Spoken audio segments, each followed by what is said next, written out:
Vamos ya largando. Gracias de nuevo por la invitación en nombre del Centro de Navegación.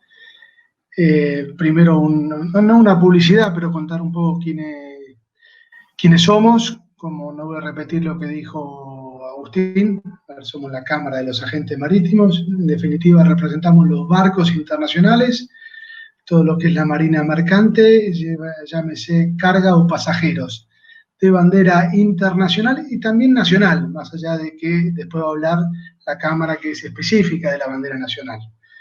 Nuestro objeto, nuestro objetivo general es el fomento del comercio exterior y la navegación entre Argentina y el resto del mundo. Todo lo relacionado que ocurre dentro de la hidrovía y en todos los puertos a lo largo y ancho de la Argentina nos interesa, bueno, en tanto y cuanto el 90%, como bien dijiste, de los barcos son de bandera internacional y son el puente que potencia el comercio exterior argentino con el mundo. Simplemente acá enumero 4 puntos que son los prioritarios, mezclados con los urgentes que nos tocó durante toda esta primera parte del año, que, bueno, primeramente fue atajar este COVID-19, darle batalla, y todos los agentes, o sea, todos los empleados, nuestros socios, empezar a trabajar en forma remota, que hoy lo vemos como algo estándar o normal, pero realmente fue una revolución, un esfuerzo sideral, una inversión en notebooks, en sistemas en general, y vamos para adelante. Dentro de ese equipo,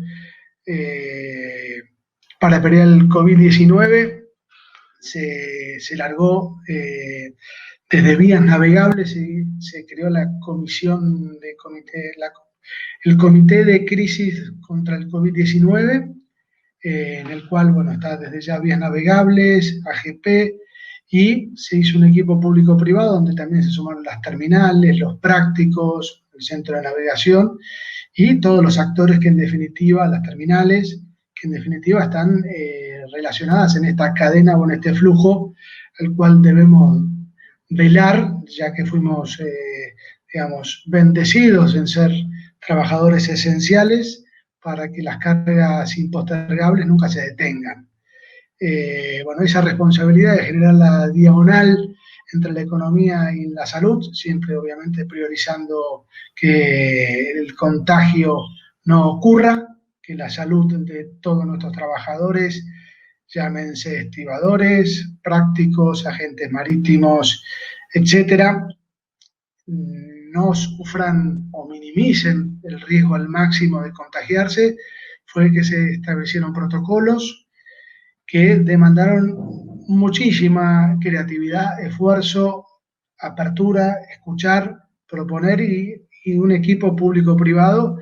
Y más allá que al principio algunos barcos tuvieron que, digamos, por ciertas demoras, hasta que estábamos definiendo dichos protocolos, tuvieron que dejar sus cargas en Uruguay y seguir con sus obligaciones para llegar a las ventanas de Brasil. Los contamos en menos de una mano. Así que estamos, bueno, muy contentos con ese trabajo con el gobierno.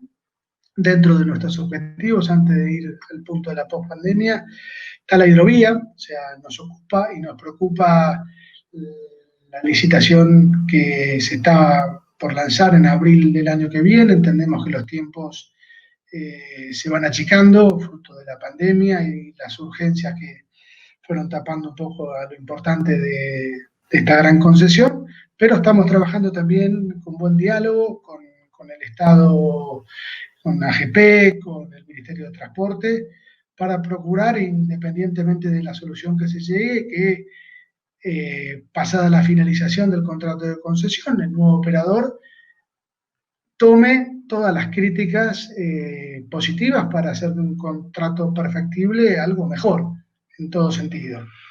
Y como cuarto punto, también asociado a la sistematización de procesos. O sea, estamos trabajando con la Cámara de Despachantes, con la de los forwarders, con Catara, de los agentes unipersonales, ATA, y desde ya el centro. Tenemos que avanzar con aduana, con las terminales, o sea, público y privado, en terminar con los papeles, terminar con, o minimizar al máximo las acciones presenciales que implican hacer colas en una agencia marítima o en una terminal, o estar trasladando de un lado para el otro conocimientos de embarque, libre deuda, retiro de contenedores, etcétera, etcétera. Donde el mundo ya avanzó y donde está todo sistematizado, nosotros tenemos que hacer, y es nuestra responsabilidad institucional, velar para que eso ocurra. Bueno, yendo directamente a la razón de esta invitación, perdón por el tiempo que me tomé, sobre la logística marítima post-pandemia. Todos tenemos la primera pregunta, al menos que me hice yo, relacionada a la post-pandemia es, ¿cuándo entramos en la post-pandemia? O sea, estamos en la mitad, el principio, en el final no se sabe, ¿no? Entonces vamos a analizar ahí algunas señales y acciones, tanto locales como internacionales, para tratar de situarnos, al menos es lo que necesité hacer yo para entender la temática. Después voy a repasar muy en el aire, porque el tiempo es tirano, algunas noticias de lo que es el mercado mundial, los fletes y las consideraciones que van marcando el rumbo de este nicho de fletes internacionales. Mezclaremos después un poco de la visión o algunos hechos a resaltar locales que están marcando la pauta de lo que entendemos puede llegar a venir en la pospandemia, y después, bueno, repasaré y compartiré con ustedes las conclusiones, y entiendo que después vendrán preguntas y demás. Acá les comparto así en crudo lo que es un protocolo, ¿no? Que este protocolo que publica Vías Navegables en forma, una difusión clara, el viernes 20 de marzo se logró. Acuérdense que la pandemia explotó en el mundo en enero, febrero, y acá ya estábamos en una cuarentena obligatoria para tal momento. Por suerte ese comité se creó rápidamente, incluso Vías Navegables sin tener un interventor todavía actuando, que es hoy el señor Leonardo Cabrera. Hicieron lo imposible para juntar a todos los involucrados, y todos rápidamente entendimos de la necesidad de que no frene el comercio, que no frene el abastecimiento, que no falte energía en lo que es el transporte de combustibles, que no falten insumos médicos, que no falte, que se permita que la carga siga saliendo para permitir que hayan divisas y demás.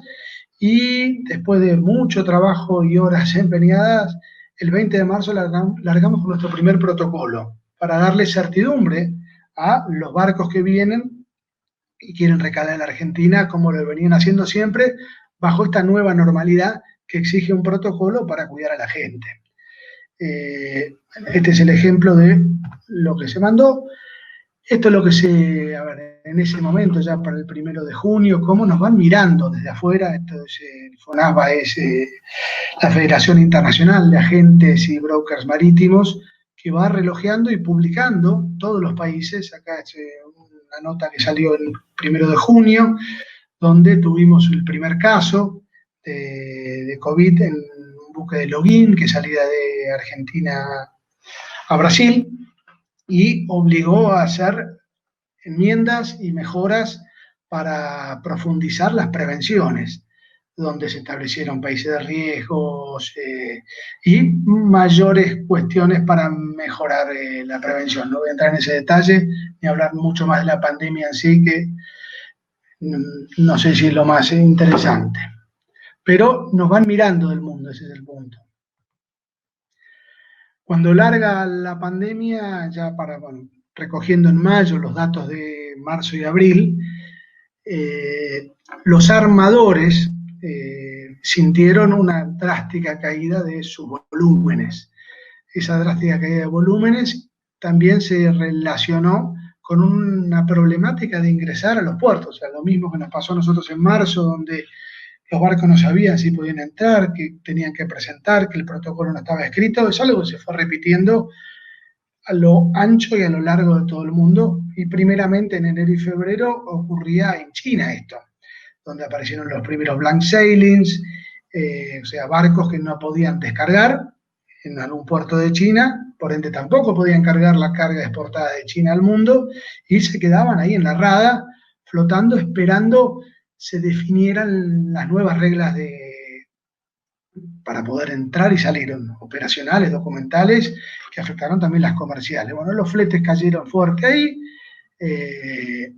y empezaron a complicarse las cosas. Ya para mayo, que son los datos que pongo acá comento, por ejemplo, que CMA CGM tuvo que requerir un préstamo de el BNP Paribas, el HSBC, la Société Générale en Francia, de 1,05 billones para seguir funcionando y no quebrarse. Después comento sobre los dueños de los barcos que no son operadores, o sea, los operadores son Maersk, MSC, Maersk y Hamburg Süd juntos, Hapag-Lloyd, etcétera, que en un porcentaje tienen barcos propios y otros los chartean. Pero tenés armadores que no venden sus servicios, no tienen una marca conocida, que alquilan sus barcos. Bueno, acá, fruto del COVID-19, los que veían que sus contratos de alquiler de barcos estaban por vencerse en los meses de abril, mayo, junio, julio, estaban preocupados porque difícilmente iban a renovar algún contrato con su barco, y su barco iba a quedar en un mercado donde la sobrecapacidad era el denominador común. Y ahí llegamos a la columna siguiente, donde simplemente quiero mostrar la flota inactiva que teníamos a mediados de mayo, donde llegamos al récord de tener 524 barcos, que significaban 2,65 millones de TEUs al 11 de mayo. Esta situación marcaba uno de los momentos más graves de la pandemia, donde el 11% de la oferta de bodega liner estaba inactiva, estaba flotando. Acá tienen diferenciados los buques que habían puesto los scrubbers para mejorar, para adaptar a las nuevas normas internacionales de manejo de azufre en los combustibles, con la otra capacidad de barcos que ya existente. Pero bueno, en la sumatoria, que el 11% de los barcos a nivel mundial estén fuera de servicio, hablaba de pérdidas importantísimas. Nombré acá el ejemplo de CMA o de los operadores que no lograban meterse, pero todas entraron en pánico. Los precios para chartear cayeron al piso, y mientras tanto, en esa misma época, fuimos dando señales. O sea, la gente miraba a Sudamérica, especialmente nosotros que estamos acá. O sea, el mundo no mira tanto Sudamérica como nosotros creemos, pero yo acá lo que quiero presentar hoy o mostrarles es qué estaba sucediendo en el mismo tiempo. En Brasil, el puerto de Salvador de Bahía, en simultáneo que Buenos Aires generaba una prórroga exitosa, cuidando las fuentes de trabajo de todos los trabajadores, no se lograba ninguna inversión en infraestructura. Obviamente la demanda y el nivel de actividad, por cómo cayó todo, no lo requerían ahora, pero son señales para proyectarse a futuro. En el ejemplo llegaron 3 grúas pórticos y permitieron extender en la fase 2017-2019 a un muelle de 800 metros, permitiendo 2 barcos a la vez en Bahía. Yo voy sumando de a poquito algunas señales que son las que entiendo pueden servir como premisas válidas para las conclusiones que intento arribar o invito a arribar en conjunto. La baja de la carga ya para mediados de junio siguió creciendo, o el parate por este caos siguió creciendo en forma significativa, y como dijimos antes, los operadores, como por ejemplo Maersk o MSC, los barcos que tenían charteados que iban venciendo, no los renovaron. O sea, se los devolvieron al dueño del barco, y eso generó esta capacity loss, o que es la misma capacidad inactiva de antes, pero ya exacerbada, que obviamente los que más afectaron, los dos más grandes, Maersk y MSC, pero todos los armadores hicieron lo mismo, ¿no?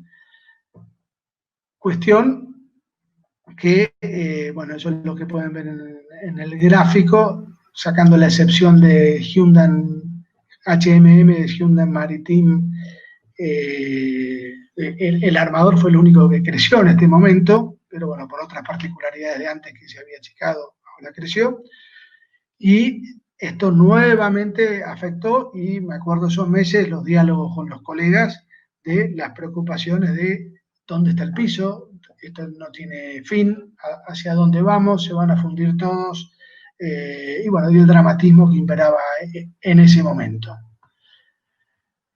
Bueno, acá otro ejemplo ya para fines de junio, ¿no? De PIL, que ya tenía un problema de deuda y con esta situación, con mucha deuda, tenía más de 1.300.000.000.000 en deuda de corto plazo, tuvo que caer en un rescate, salió a vender, bueno, después pasó que tuvo que vender un par de barcos, pero simultáneamente también existieron las oportunidades, como en toda crisis, y a lo que hace el charteo de estos barcos portacontenedores, los precios que estaban pre-pandemia, los precios diarios para alquilar un barco portacontenedores, en este caso hablamos de contenedores por arriba de 8.000 teus, pero entre 8.000 y 10.000, 8.000 y 9.000, antes estaban en 25.000 a 29.000 diarios, o sea, precio diario, y fruto de todo este caos se armó una volatilidad importante y los precios llegaron a 12.000. O sea, y acá hay un caso real con datos reales y barcos reales donde MSC, conocido históricamente por aprovechar estos momentos de crisis que también son de oportunidad, cerró al menos 11 contratos que pudo recoger Alphaliner, que es de donde estoy tomando esta información, y bueno, su actuación en tomar posición en estos barcos hizo que lo que estaba en 12.000 diarios se vaya a 17.000 diarios. Y marcando para ese momento un piso, lo tomo como señal de que un jugador importante cree que el piso está ahí. Estamos ahora en julio y en cierta manera vamos a ver que tuvo razón y experiencia o know-how en ser tan agresivos, en cuando todo está en picada, animarse a tomar más barcos cuando la gente se está yendo de los barcos. Acá para entender cómo el mundo ve los fletes y no estar, digamos, queriendo hacer una proyección personal, comparto los precios de las acciones de las principales empresas y diferenciadas por zonas, ¿no? Tanto Maersk como Costco como Evergreen.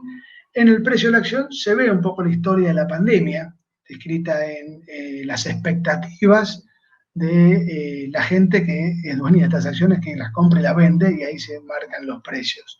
Y ahí se puede ver que durante, digamos, los primeros 2 meses fueron todos pálidas, desde que, a ver, fíjense, vamos a repasar el precio de la acción de Maersk, que larga en enero, empieza a caer fuertemente, donde en el mundo ahí empezó la gran problemática, y como que el piso se encuentra alrededor de en mediados de marzo. Lo mismo ocurre con Costco, la gran naviera china, o con la taiwanesa Evergreen. Todos se encuentran en el piso más o menos en la misma fecha. Y a partir de ahí, las expectativas o la creencia de proyecciones de volver a una cierta normalidad empiezan a fundarse y se va dando alguna tendencia menor, pero se entendería de que llegaron a un piso y rebotaron técnicamente y un poco más porque en todas se sigue siendo un poco para arriba. Ahora hacemos un cambio brusco y venimos para la Argentina, y antes de entrar en, bueno, esta es una noticia de hoy, pero antes de entrar en la noticia hacemos un paralelo, ¿no? Nosotros llegamos tarde a la pandemia, ya todos lo conocen, pero el febrero-marzo que se vivió en China es hoy el junio-julio en Argentina o en Estados Unidos o en Brasil, donde estamos viviendo los picos en Brasil, los picos en Estados Unidos, los picos en Argentina. No me voy a poner epidemiólogo, como se diga, pero es para entender económicamente dónde estamos parados. Todos sabemos que siempre que llovió paró, que esto va a terminar. La fecha exacta y la bola de cristal desde ya no la tenemos, y que va a haber una nueva normalidad vía protocolos, como hablamos antes, desde ya. O sea, estamos obligados a encontrar esa diagonal que habilite a que una economía se pueda proyectar en crecimiento cuidando la salud. O sea, no hay opción. Es un falso dilema creer que se puede resolver la cuestión de la salud sin mirar la economía, o la economía sin mirar la salud. Son los dos partícipes necesarios para que tanto salud y economía tengan una proyección positiva. Y, a ver, operativamente se puede resolver. La cuestión es la cuestión económica. O sea, las importaciones han caído fuertemente, fruto de que el nivel de actividad, ahora sí, ya hablando de la Argentina, cayó bruscamente. Tuvimos momentos o meses que cayó 40 o 50%, y hoy, comparado año a año, estamos entre 40, 30, 20, dependiendo del tipo de carga, lo que sí, importación. Y en exportación no nos fue tan mal, pero sí, digamos, en promedio podemos decir, comparado semestre a semestre, vamos a llegar a un 10%. Lamento no tener los números bien claros ni estar citando fuentes. La realidad, no existen estadísticas oficiales argentinas, y las que hay se compran en Brasil, con un origen que en teoría no entendemos bien de dónde es. Y en toda esta cuestión de la economía se sigue discutiendo el arreglo de la deuda, ¿no? Que una vez que se arregle la deuda, después vamos a pasar al capítulo de cómo ordenar la economía local. O sea, esto es lo que están mirando los armadores que quieren proyectar, generar más oferta de bodega o pelear por un espacio de mercado. Pero si ven que una proyección económica de menos importaciones, que la carga que va a la Argentina, o exportaciones, que es la que sale, no se proyecta o no hay nada, o se quedan ahí, en la incógnita.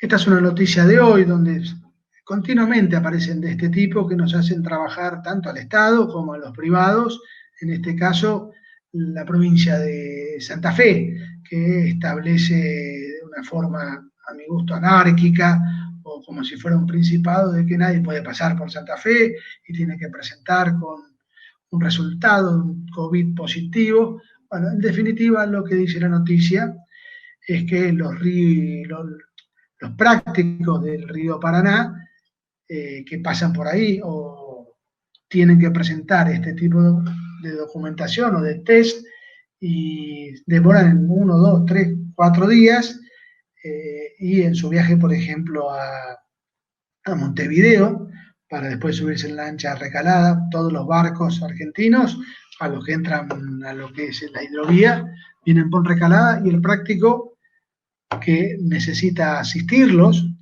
y es obligatorio, se sube vía Montevideo. Entonces, si los prácticos no llegan ahí, los barcos no pueden subir. O sea, es un tema muy sensible para nuestra soberanía logística, lograr que los prácticos tengan el paso para poder llegar a Recalada cubierto. O sea, hoy estamos peleando y defendiendo de que permitan que los prácticos puedan viajar tanto a Uruguay, que no lo comenté acá, pero hay un protocolo nuevo que también exigen otro tipo de test y además tiene otro costo, que sumado a este de Santa Fe, en definitiva queremos evitar todas las vallas que se van poniendo para que el práctico llegue al barco.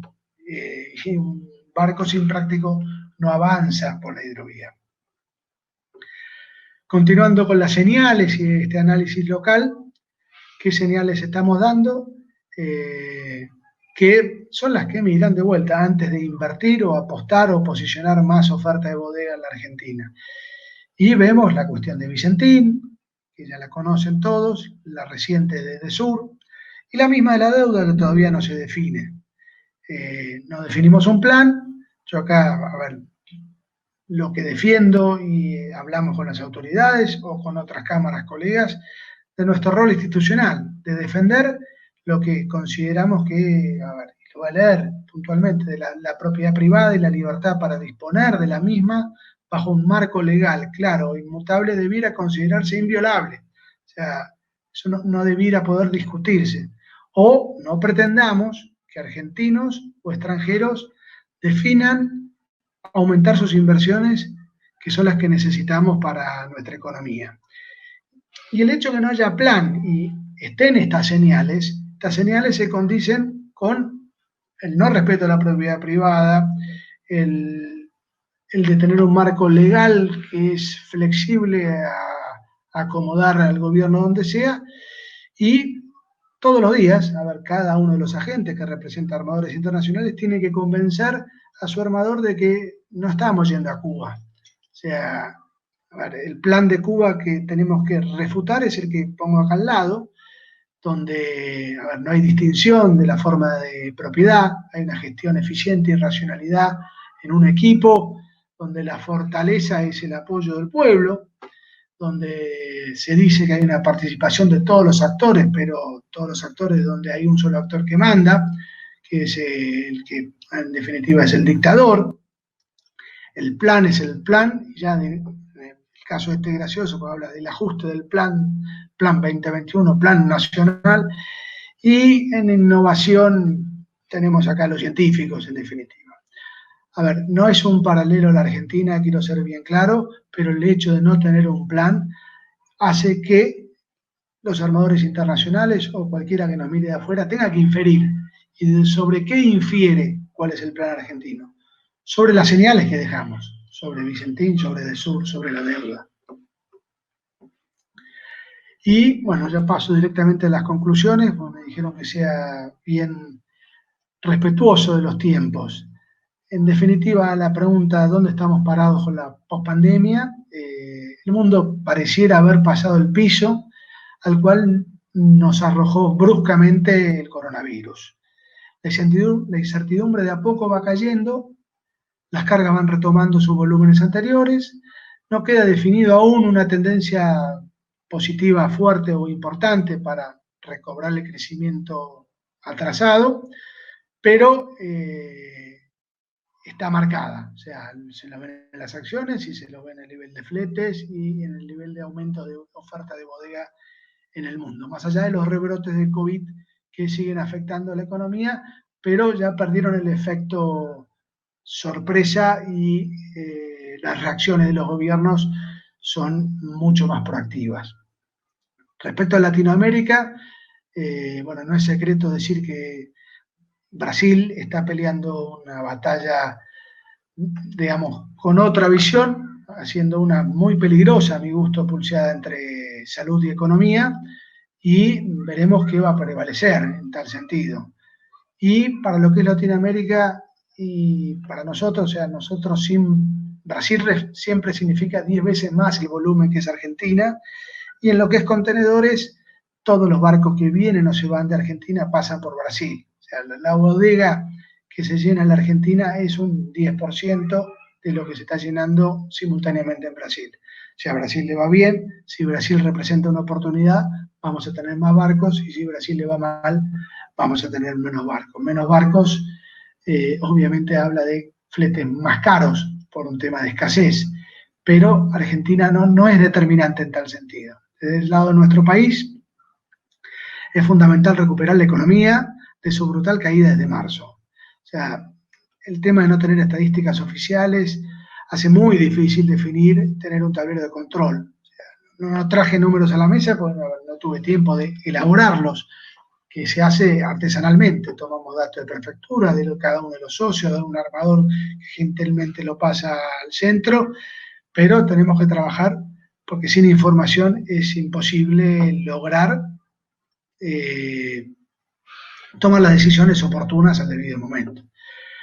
Igualmente, podemos decir que aproximadamente llevamos una caída de importaciones del orden del 40% y de 10% en exportaciones, semestre de este año con respecto al año pasado.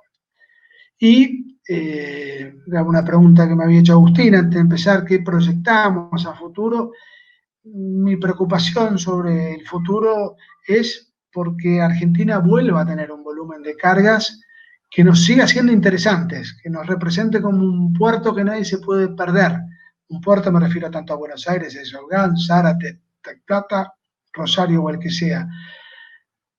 Si dejamos de ser puerto base porque no llegamos a las expectativas mínimas, se puede complicar todo más aún. Y quedo a disposición para más preguntas y muchísimas gracias de vuelta por la presentación, por permitirme la representación. Muchas gracias, muchísimas gracias, Julio.